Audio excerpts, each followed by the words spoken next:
अस्सलाम वालेकुम दोस्तों। आज के हमारे दूसरे आईपीओ एनालिसिस में हम लीप इंडिया कंपनी का आईपीओ एनालिसिस करेंगे। इस कंपनी के डिटेल्स को, इस कंपनी के फंडामेंटल्स को समझेंगे और इसके शरिया कंप्लायंस को भी समझेंगे। वीडियो शुरू करने से पहले डिस्क्लेमर सुन लीजिए दोस्तों। ये वीडियो मैं इन्फॉर्मेशनल और एजुकेशनल पर्पस के लिए बनाता हूँ।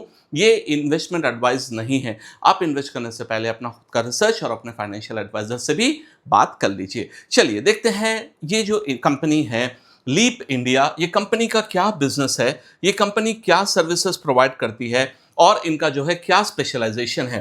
ये कंपनी स्टार्ट हुई है 2013 में, more than 13 years old company है।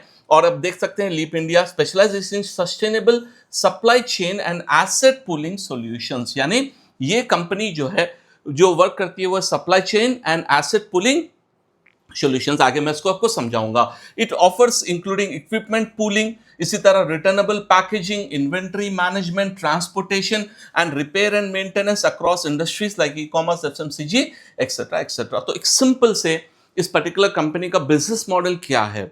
ये कंपनी जो है पर्टिकुलर इंडस्ट्री जो सप्लाई चेन मैनेजमेंट जिसे हम बोलते हैं, जहां पर ट्रांसपोर्टेशन होता है, प्रोडक्ट्स को जो है रखना होता है, प्रोजेक्ट को वेयर हाउसेस में स्टोर करने के लिए जो इक्विपमेंट आता है, जो टाइप के जो है सॉल्यूशंस होते हैं, उस पर्टिकुलर सॉल्यूशंस को ये कंपनी जो है ऑफर करती है। तो इसमें स्पेसिफिकली क्या क्या ये ऑफर करती है। सबसे पहले है पैलेट्स यानी आप देखते होंगे इस तरह के जो वुडन बॉक्सेस होते हैं, जो बड़े कंस्ट्रक्शन कंपनीज जो होते हैं या कोई भी आप कंस्ट्रक्शन साइट पे देखेंगे जहां पर जो है प्रोडक्ट्स उतारे जा रहे हैं या रखे जा रहे हैं, तो वहां पर जो चक्लों के बहुत जो है वुडन प्लैंक्स वगैरह जो होते हैं ना, उसको पैलेट्स बोलते हैं। तो ये पैलेट्स के जो है वेरियस कैपेसिटी के हिसाब से ये कंपनी जो है इसको प्रोवाइड करती है, मैन्युफैक्चरिंग करती है और इसके डिफरेंट क्लाइंट्स को भी ये देती है। इसी तरह कंटेनर, जिसमें जो है प्रोडक्ट्स को लिया जाता है, जैसे ई कॉमर्स प्रोडक्ट्स आप ले लीजिए, बहुत सारे प्रोडक्ट्स के लिए कंटेनर्स की जरूरत पड़ती है। तो रीयूजेबल, फोल्डेबल, स्टैकेबल कंटेनर्स ये डिजाइन करते हैं सेफ स्टोरेज और हैंडलिंग के लिए। इसी तरह मटेरियल हैंडलिंग इक्विपमेंट, स्पेशली यहाँ पे फोक लिफ्ट जो बोलते हैं ना, ये बहुत ही इंपॉर्टेंट है। ये जो है कंपनीज को, वेरियस कंपनीज को, जैसे 5000 किलो से लेकर उससे से ज्यादा जो भी डिफरेंट टाइप्स ऑफ कैपेसिटी की जरूरत पड़ती है कंपनी को, ये फोक लिफ्ट प्रोवाइड करते हैं। अब इसकी वजह क्या है, कंपनी ये डायरेक्टली क्यों नहीं खरीदती है। ये एक फोक लिफ्ट जो है करीब 8 लाख से लेकर 30 लाख, इवन 50 लाख या इवन करोड़ में भी जो इसका प्राइस होता है।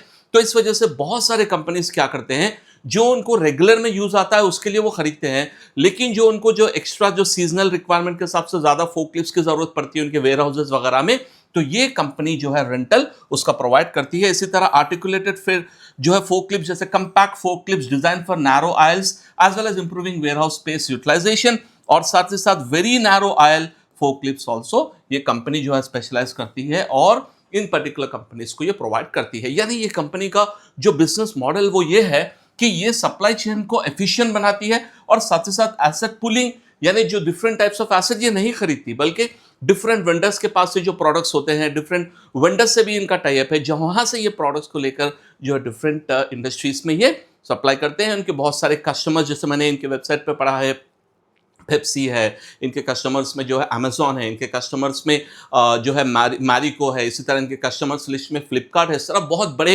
इंडिया के जो है बड़े कंपनीज और ब्लू चिप कंपनीज भी जो है इस पर्टिकुलर कंपनी के साथ जो है बिजनेस करते हैं। तो ओवरऑल ये कंपनी का जो लीप इंडिया है, इनका ये बिजनेस है। और साथ ही साथ इनकी जो सब्सिडरी है उसका नाम टैनोर या कुछ नाम है उस पर्टिकुलर सब्सिडरी, जो फोकलिफ्ट्स जो बनाती है वो कंपनी इनकी जो है मेन सब्सिडरी है, जो फोकलिफ्ट्स वगैरह का जो मेन मैन्युफैक्चरिंग वगैरह भी करते हैं वो इसी ये पर्टिकुलर कंपनी का वो पार्ट है। मैं इंशाल्लाह अब देखकर आपको स्क्रीन पे उसका एक्चुअल नाम मैं रख दूंगा। चलिए आगे देखते हैं आईपीओ के डिटेल्स। तो ये आईपीओ जो है रहेगा आज और कल, यानी 7 to 11 का ये आईपीओ है और इसका फेस वैल्यू है 1 रुपी पर शेयर और प्राइस बैंड है 151 to 159 और आपको एक लॉट में 94 शेयर्स मिलेंगे। और साथ ही साथ इसमें भी फ्रेश कैपिटल और साथ ही साथ ओएफएस भी इसमें रहेगा, यानी ऑफर फॉर सेल और फ्रेश कैपिटल दोनों इसमें रहेंगे। और कंपनी के एसेट्स की बात करेंगे दोस्तों, तो आप देख सकते हैं बहुत ही क्लियरली एसेट्स कंपनी के 1400 करोड़ एसेट्स से बढ़कर ये 2400 करोड़ हुए हैं अराउंड 3 इयर्स के टाइम में।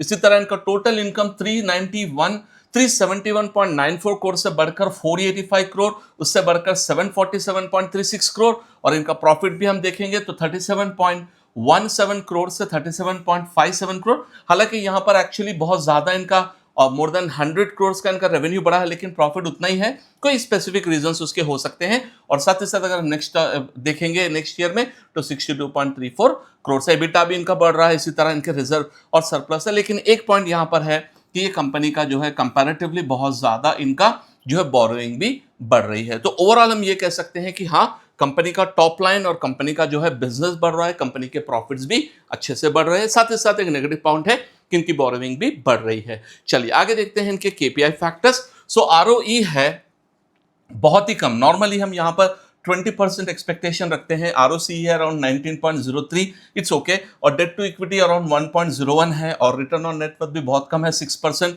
और इनका जो है प्रॉफिट मार्जिन भी बहुत कम है, ये 8.34% है। और price to book value 6.48 which is very very high compare to इस कंपनी का बुक वैल्यू जो प्राइस उन्होंने रखा है 6.48, ये लिस्टिंग का जो प्राइस है उसके प्राइस के हिसाब से है और बहुत ज्यादा ये लग रहा है। और अगर इसकी पी की बात करेंगे दोस्तों, तो जो पी इनका दिया है वो अराउंड 112 रहेगा। आफ्टर लिस्टिंग इनका पी 112 रहेगा। तो मेरे पॉइंट ऑफ व्यू में आप देखेंगे तो बहुत ही ज्यादा एग्रेसिवली जो कंपनी ने अपने आप को प्राइस किया है। अगर ऑब्जेक्ट्स ऑफ इश्यू की बात करेंगे तो जो रीपेमेंट जो मैंने आपको बताया, तो 360 करोड़ का जो है ये रीपेमेंट करेंगे कंपनी। जो एक्चुअल इनका जो अराउंड 1000 प्लस करोड़ है उसमें से 360 करोड़ जो है रीपेमेंट करेंगे। और साथ ही साथ क्योंकि ये ओएफएस भी है, जो एग्जिस्टिंग प्रमोटर सेल कर रहे हैं वो भी जो है इसमें से उनको पैसा मिले, इससे नहीं बल्कि अलग से पैसा जो है वो मिलेगा। और अगर हम जीएमपी की बात करेंगे तो प्रेजेंटली जीएमपी 10% है। ये कंसिस्टेंट उतना ही है, कल 2 दिन से उतना ही है। तो यहां पर भी जीएमपी ओके है, 10% जो है लिस्टिंग गेन्स के चांसेस रहेंगे। अगर हम शरिया कंप्लायंस की बात करेंगे तो नेचर ऑफ द बिजनेस हलाल है और साथ ही साथ debt to market cap ratio भी इसका ओके है। तो पर्सनली अगर मैं कहूं तो यहां पर ये जो कंपनी का जो बिजनेस मॉडल है बहुत ही यूनिक बिजनेस मॉडल है, जिसमें ये जो है different types of supply chain management के लिए सर्विसेज प्रोवाइड करते हैं।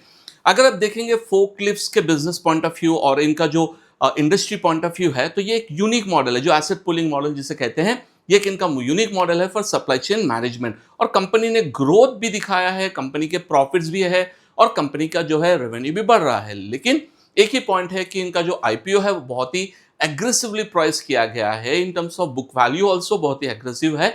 तो इस पॉइंट ऑफ व्यू में मैं इसमें अप्लाई नहीं करूंगा। मेरा पर्सनल चॉइस है कि मैं इसमें अप्लाई नहीं करूंगा। डिस्क्लेमर सुन लीजिए दोस्तों, ये वीडियो मैं इन्फॉर्मेशनल और एजुकेशनल पर्पस के लिए बनाता हूं। ये इन्वेस्टमेंट एडवाइस नहीं है।